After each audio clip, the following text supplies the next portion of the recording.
Okay, she doesn't have that receipt book here, and I'm sorry to waste your time if she doesn't have it. Right. But that is a valid receipt that Heather has turned in. Absolutely right. So far I have $443 that she owes you. Now, if you're in the business of saving souls, and she seems to be doing Okay. okay, you should be Can I show blissfully happy with that.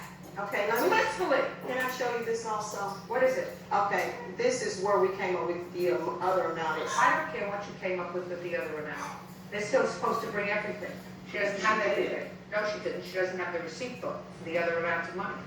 I don't know why you would be here if you saved the soul, and she seems to be on her way. Can I tell you the success of our way. program? No, I'm not interested in the success of your program. Now, I'm looking at the report of the Springfield Police Department, which says the assistant coordinator was uncooperative and did not know the whereabouts of Miss Brooks' items. The responding officer advised Miss the items belonged to